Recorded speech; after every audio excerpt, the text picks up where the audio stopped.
So as I said, the universe kept giving me little nudges.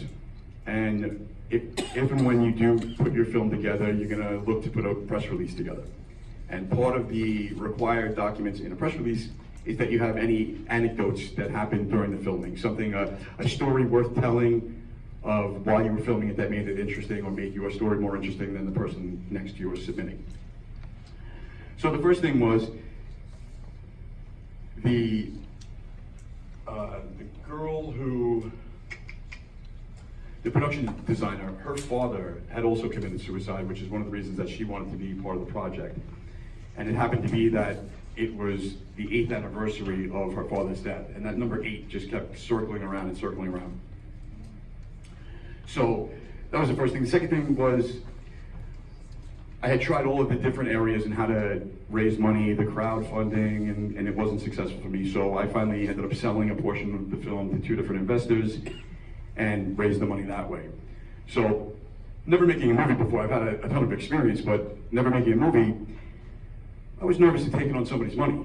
You know, here I am, you know, looking for $25,000 from somebody, and I'm like, I have to deliver. My reputation's at stake. You get one shot. You take somebody's money, you don't make the film that you promised them, and it doesn't do anything.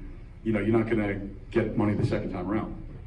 So I was kind of pensive, and I was, you know, apprehensive whether or not I wanted to go through this, get a little, you know, cold feet, if you will. And I decided I had like an extra 20 minutes before I had to go to the meeting. And so I was cleaning my car. Now the car wasn't that odd because it was my aunt's car before it was my car, it was just given to me. But I had been in the car 150 times or more, and I cleaned it out just as many times.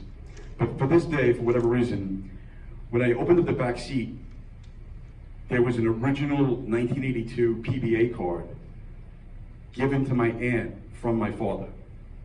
Like I said, I mean, it was her car, so it's not that unbelievable, but just the fact that I've been in the car so many times and never saw it, and now here it is on the top of the floor mat, I was like, all right, I got a little bit of chills, and I went and picked up the first check. And it wasn't as scary as I thought when I took somebody's money, but one of the most challenging locations to secure was the police station. That scene was critical because that's literally what drove my father to start drinking again. He arrested somebody. It was right around Christmas. This was in the 80s. If you drank and drove back then, it was kind of like, unless you were a jerk, just like throw the keys in the back seat, go to sleep for a couple hours, and you know, carry on your merry way. You didn't really get DWIs back then. So this guy was belligerent and wouldn't let up until my father finally had to arrest him.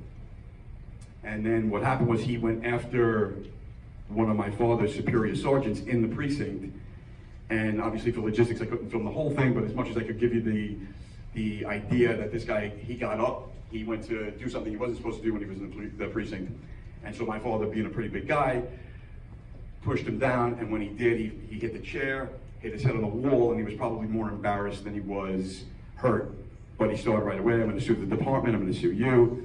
And it affected my father right away. You know, it was 6 weeks between that incident and when he was dead. So that was the pivotal moment in driving him to start drinking again. So finding a location was almost impossible. I have a lot of connections in the business, and I went to everybody I knew. And the problem is that in Suffolk County, they let a music video get filmed in one of the police stations a couple of years ago, and the story we were told anyway. The people lied to the police, and it ended up being like an anti-police song that they were filming in the precinct, so they had a very bad taste in their mouth. I tried everything. I ended up emailing the Suffolk County Commissioner, the Film Commission office, and I told them the story, reached out, and the woman was it was like she felt it in her heart for me that she actually went and emailed the police headquarters out in Yaphank. Now, what are the chances that the person that would receive the email from the commission to the police headquarters was a girl that I went to grade school with? She was in my third grade class and remembered the story very well, and she was, felt very compelled to help me. She went to the the chief of police, and he said, told her the whole story, and he said, listen, that's a really touching story, but absolutely nobody films in a Suffolk County precinct, period, end of story. So she didn't want to just come back to me and say, no, there's nothing I can do, you're on your own. She felt really bad, so she reached out to somebody she knew at the Suffolk County Probation Department. The probation department, they had never had anybody film in their building before. So they were kind of intrigued by the story, they were intrigued by the idea, they were intrigued that they were going to get paid. So they ended up allowing, after permits and all the hoops that I had to jump through to get, they finally allowed it. It turns out that I get like shaking telling this part of the story, that probation department, before it was a probation department, was a police station. And what are the chances that that would be the police station that my father worked in? Yet you couldn't make it up. And not only that, but when they closed the door and locked it as the police station and opened it the very next day as the probation department, they changed nothing. So the desks were from the 80s, everything in there looked like a museum. It looked like it hadn't been, and it wasn't updated, it really needed to be, but when they were like, well, where do you want to film in the building? I said, anywhere. Anyway, I'm like, I still, the hair is standing up on my arms right now. The fact that this is the actual building that he worked in, you couldn't buy the chance. So that was one of those things. And the next thing was, we were supposed to, I think it was January 8th. Yeah, January 8th was the day that we were supposed to wrap principal photography, meaning that the cameras were going to be done filming on January 8th.